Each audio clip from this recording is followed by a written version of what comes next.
Should you invest in fixed income products?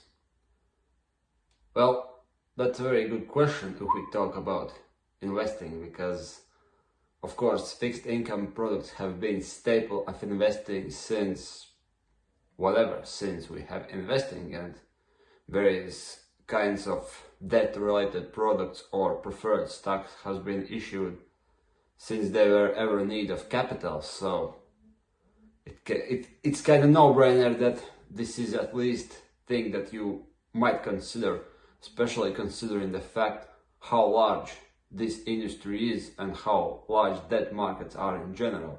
And naturally, if people are issuing new debt instruments, there is someone who is going to invest into them. But here I wouldn't talk about institutional investors, central banks which have to hold their reserves, financial institutions who also have reserve requirements, and all other types of big players who have to simply hold money in something that would be reasonably better than cash with high liquidity. So this sector is out. I'm here more talking about, so to speak, regular people or relatively small investors who wants to maximize their risk-reward performance. Here answer is a bit more complex. But maybe not complex, but a bit more specific, because you don't have like 200 billion in your reserves, which has to be invested into liquid securities. No, you have probably some of your savings and some money which you would be making in the future, and part of that you want to allocate in somewhere, as we have talked in previous videos regards to investing. So question is, are fixed income any good? Well, if today we were like 50s and 60s, I would say yes, of course, it's no-brainer, because you have to like split your securities portfolio between good quality stocks and bonds, because that will give you best balance between risks and rewards and give you some stability and some predictability from fixed income products, and then your stock portfolio could maximize these returns. But we are not in the 50s and 60s, we are in 2020s, 2003 if you want to be precise.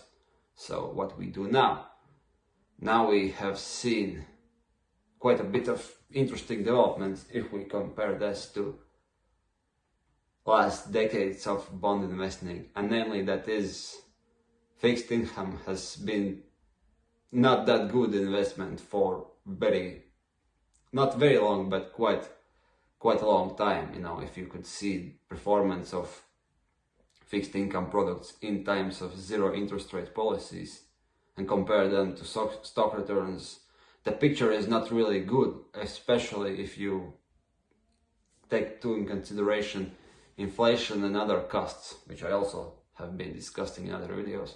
You'll see that those real returns are simply ways how you lose money slightly less slower than if you were holding that money into cash. And I'm not sure about you, but it doesn't sound as good investing advice for me, because if I want to invest in either kind of financial product, I would like to make money, not lose it in just slightly slower pace. Now, of course, I'm not the only one who has made these kinds of deductions. Here we are talking about investment grade bonds which had very low or even negative returns for last years, and a lot of people with lots of money understood this, that these investments in investment grade bonds, whether there are bonds from Europe or from United States or even for top tier companies, they are not really that profitable, and this is like simply alternative for cash, as I just said. So the money flowed into more riskier assets, and people were really starting to push the envelope, and things which were completely crazy by any standards started to make sense, because simply there were no alternatives there if you wanted to make some good investments. So what happened? People started investing way too riskier things, because yields were going down across the board for ages, and countries or companies which would be considered way too risky for everyone suddenly started to make sense, and people started to perceive them as viable investments. Now, what I'm just telling you now is simply history of like last 6 or 7 years maybe, when people invested into not only to higher risk financial products such as bonds, but also real estate went through the roof because returns were there. Many startups, many private equity products which had no business potential suddenly started to get really interesting. Why? Because there were simply just too much institutional money chasing too few assets. And yes, that made paradoxical situation where those who were initiating those projects were actually able to finance them for extremely low cost in compared to that risk. And investors, mostly institutional investors, were happy to serve them. So yes, this kind of situation was there for a long time. And that was the reason why I actually didn't consider fixed income projects or securities or whatever, even as alternatives to stocks, because they simply had two options. Either real returns would be somewhere close to nil or negative, or they will be so dumb and so risky that they even didn't make any sense. So that was the situation for, as I just said you, for like 6-7 years, easily from 2013, 14, 15 till around 2022. That was the situation. I didn't even consider instruments of debt of any kind of significance or value, and I just ignored it. Now situation has been changing for last month, when European Central Bank and Federal Reserve started to increase interest rates dramatically, more closer to their historical levels.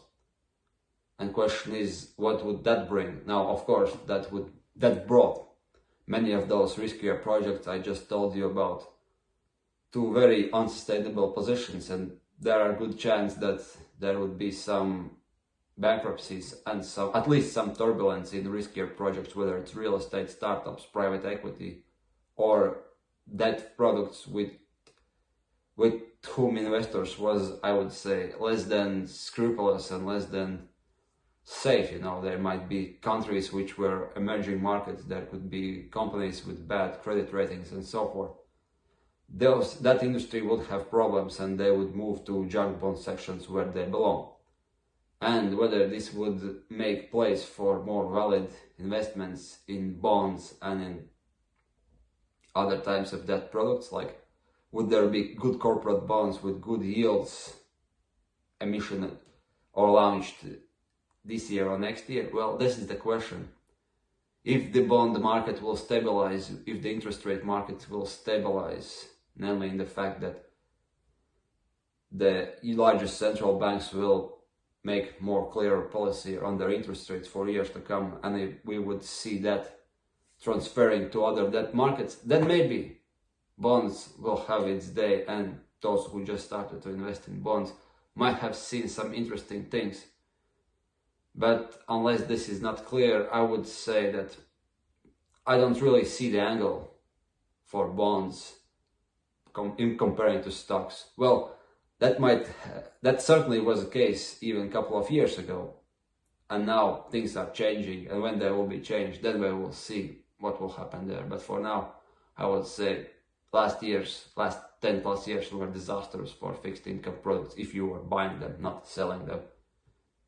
Things start changing now. How they will look, let's see. But for now, you will be much better off historically if you were invested into stocks. Your returns would be better, and more or less they are not that volatile if you stretch the timeline into very long periods of time. So that's my take for today. Fixed income projects are murky waters, surprising as it might seem if you are a small time investor. So take this into consideration, and of course watch my next videos. Bye.